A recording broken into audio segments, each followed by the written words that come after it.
Boa noite, meu nome é Tiago Otávio, eu sou um discente do curso de Biotecnologia da Universidade Federal da Paraíba e hoje eu vim trazer uma atividade, na verdade uma avaliação sobre reações de carbono alfa em sistemas biológicos. Como se dá para se entender, a gente está falando aqui de química orgânica e o meu docente dessa cadeira de Química Orgânica 2 é o Dr. Luiz César Rodrigues. E bom, basicamente a gente vai estudar um pouco de um aspecto fundamental da química orgânica e a sua aplicação na biotecnologia. E dando um enredo assim, a gente vai estudar um pouco sobre a reação adólica e o papel crucial do carbono alfa, mas primeiro a gente vai começar definindo o que é um carbono alfa e em seguida a gente entra nas reações adólicas e quem descobriu e como funciona as suas aplicações e qual é a sua importância realmente na química moderna nos dias de hoje, né? E dando continuidade, né? Vamos, como eu tinha falado, a gente vai definir o que é um carbono alfa e, sendo breve, o carbono alfa é um conceito-chave na química orgânica. Em termos simples, o carbono alfa é um átomo de carbono que está imediatamente adjacente ao grupo funcional de um aldeído ou de uma cetona. Para imaginar e ilustrar assim, mentalmente, a gente considera a estrutura geral de um aldeído que possui a fórmula RCHO, onde a cadeia R representa um grupo alquilo ou aurilo, o carbono na posição imediatamente ao lado do grupo carbonilo, que é um carbono ligado a um oxigênio, é o carbono alfa. Em uma cetona que tem a fórmula de cadeia R ligada a um carbono ligado a um oxigênio, e depois disso vem mais uma cadeia R, o carbono alfa é aquele que imediatamente está ao lado do grupo carbonilo, no meio da cadeia de carbono. Pô, para imaginar isso é é meio complicado, né? Mas logo adiante vão ter exemplos sobre isso. Mas a importância do carbono alfa em si está na sua reatividade. Devido à presença de grupos funcionais próximos, o carbono alfa ele acaba se sujeitando a reações químicas que podem modificar a estrutura da molécula. E esse carbono acaba sendo o centro de muitas reações orgânicas importantes, incluindo a reação adólica, que é a que a gente vai ver mais um pouco à frente. E, bom, né?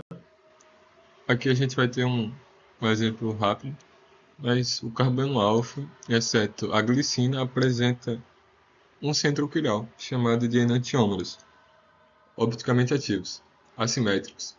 O carbono alfa se liga a quatro grupos substituintes diferentes. Ou seja, o carbono alfa ele vai estar sempre ligado a quatro, vamos superentender que quatro grupos elementares diferentes. Aqui a gente vai ter o grupo carboxilo. Aqui eu não consegui achar uma imagem, mas era para vamos supor que isso daqui seria uma cadeia R. Aqui tem o hidrogênio e aqui tem o grupo amino. Seriam quatro cadeias diferentes e o carbono alfa seria esse. E assim por diante, o próximo seria o carbono beta e assim vai. E aqui nós temos uma representação de um átomo quiral, de um carbono quiral. Ou seja, ele tem quatro substituintes diferentes e ele acaba sendo enantiômero, ou seja, ele tem formas diferentes na sua conformação, no caso, ele pode acabar alterando essa sua forma molecular. Enfim, acho que aqui ficou um pouco confuso, mas bom, a ideia é que sempre o carbono alfa vai estar ligado a quatro grupos diferentes, ou seja, ele vai ter um centro quiral sempre. Bom, e chegando agora na parte da reação aldólica, a gente vai dar um foco nisso. Bom, essa reação é essencial na química orgânica e a sua forma, ela é importante porque ela acaba envolvendo na formação de novas ligações carbono-carbono. A reação aldólica é notável porque permite a construção de moléculas maiores a partir de aldeídos ou de cetonas, relativamente simples. Isso é algo, assim, muito interessante, né? E bom, essa reação ela foi descoberta de forma inde- independente pelo químico russo Alexander Borodin em 1869 e pelo químico francês Charles Adolphe Wurtz, ou Wurtz, sei lá, em 1872. A reação basicamente consiste no ataque nucleofílico, nucleofílico envolvendo dois compostos contendo carbonilo, um enolato de aldeído ou cetona, sobre o carbonilo de outra molécula de aldeído ou cetona, para formar um novo composto beta hidroxialdeído, um composto beta hidroxicarbonilo, ou, como esses compostos são conhecidos, aldol, de aldeído mais álcool, ou uma beta hidroxicetona. Os experimentos originais eram utilizados aldeídos.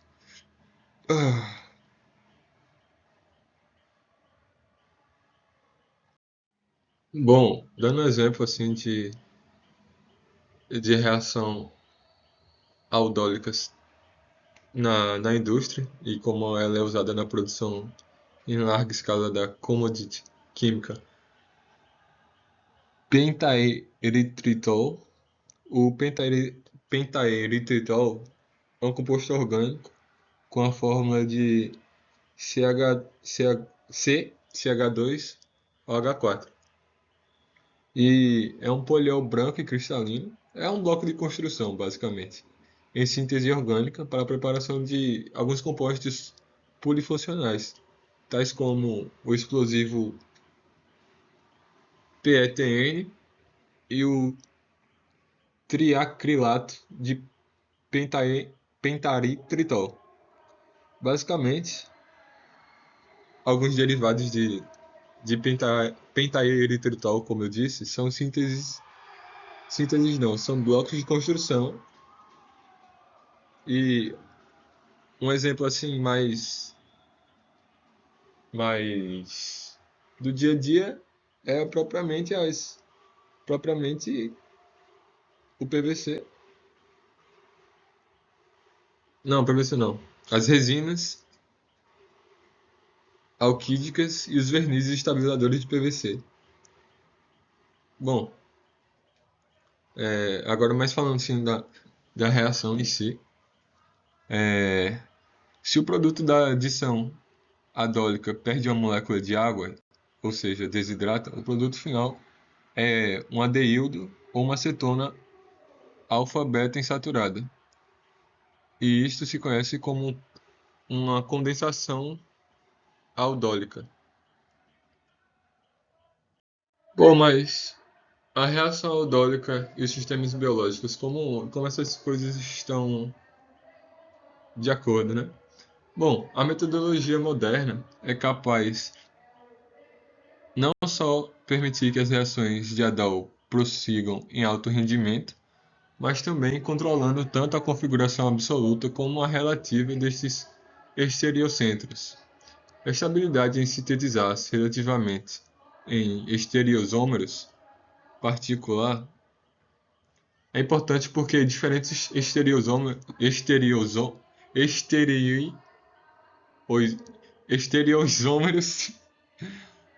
podem ter propriedades químicas e biológicas muito diferentes. Por exemplo, unidades estereogênicas aldol são especialmente comuns em policetídeos,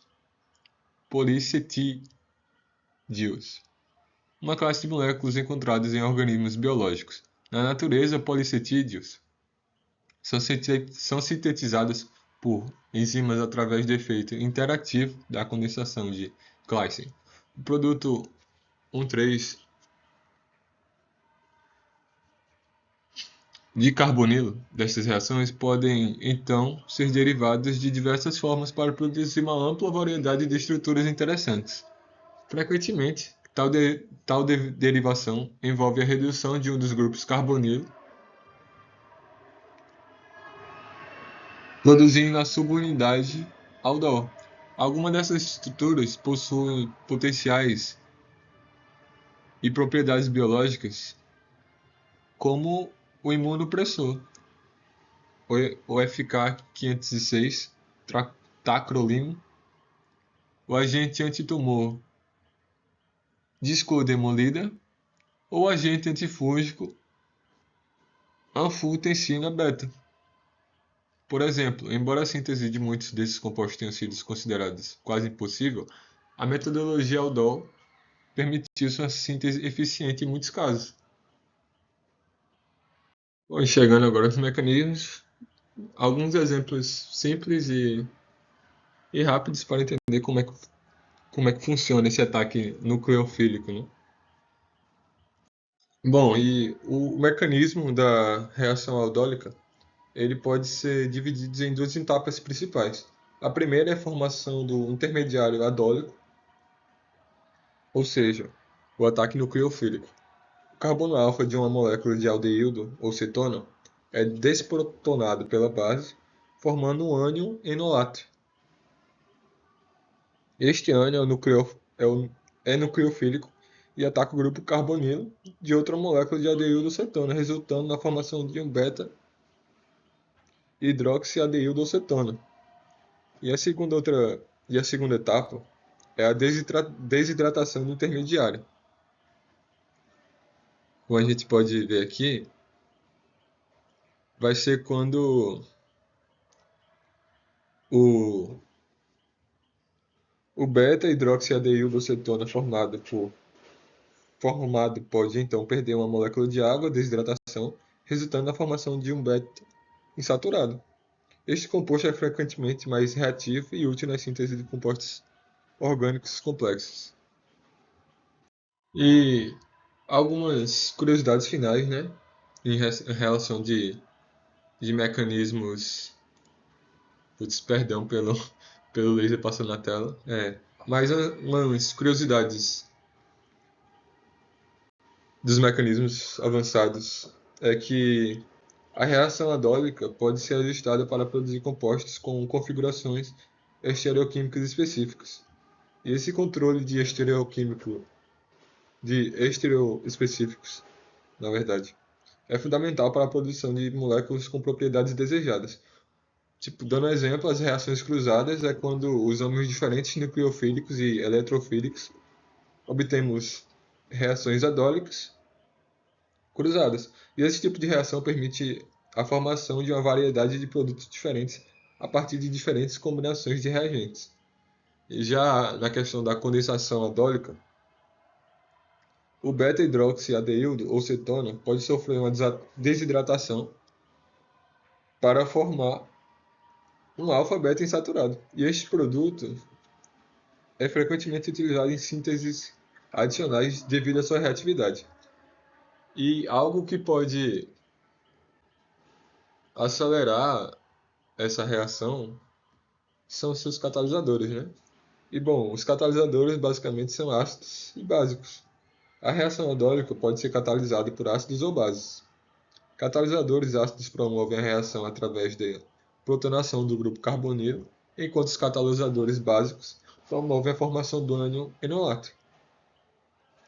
Já a condensação aldólica retrô, em alguns casos a reação pode ser revertida para formar os produtos originais. Isso é conhecido como clivagem retroaldólica e pode ocorrer em condições específicas, geralmente a presença de uma base forte. Bom, dando um exemplo de aplicações na biotecnologia, nós temos os antitumorais e antifúngicos, que esse tipo de reação é empregada na síntese de compostos que possuem propriedades antitumorais e antifúngicos, e a capacidade de controlar a estereoquímica, como eu acabei de falar, a capacidade de controlar partes específicas, é essencial para a eficácia desses compostos. Bom, e a conclusão que nós temos é que a reação aldólica é uma ferramenta poderosa que permite a construção de moléculas complexas a partir de aldeídos e cetonas. A sua importância na síntese de produtos químicos, farmacêuticos e biotecnológicos destaca-se na relevância de seu processo na química moderna. Bom, foi uma visão bem simples e bem básica. Espero que tenha sido algo não tão confuso, mas é algo bem interessante de ser estudado e que a gente pode muito bem conhecer disso mais para frente. Mas enfim, fiquem bem. E foi isso, galera. Agradeço pela atenção.